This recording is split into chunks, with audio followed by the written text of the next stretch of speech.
morning, the Times-Picayune wants the names of the people who signed the Mayor Cantrell recall effort. And the paper is taking the recall organizers to court to get that list.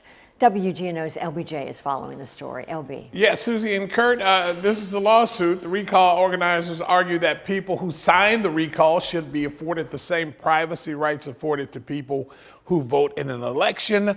Our legal analyst says state law treats elections differently than recall petitions.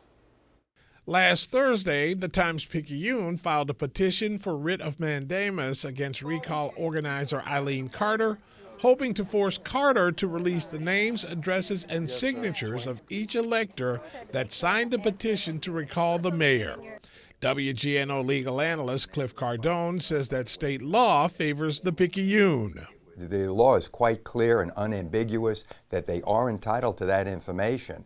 So the only defense that the custodian of the records, which would be Eileen Carter, has would be that there'd be some type of irreparable harm.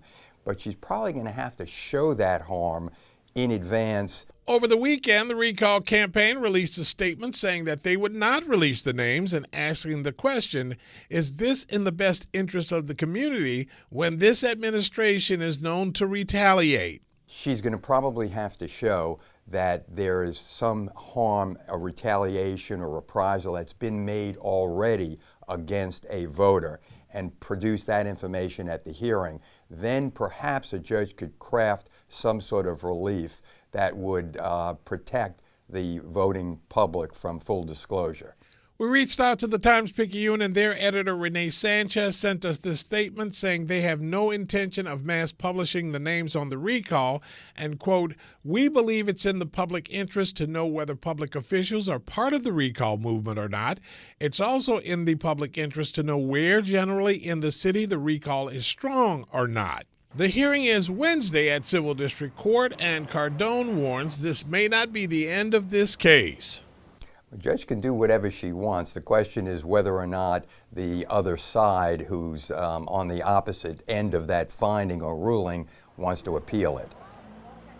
Now, Susie and Kurt, many people have questioned the timing of the lawsuit, some suggesting that the threat of the release of names could tank the recall effort. The Picayune says that the suit was filed because the recall folks have not responded to several public records requests dating back to September of last year, and that the Picayune also never publicized the lawsuit, but the recall campaign did. Perhaps multiple court cases then moving forward. Yeah. Yes.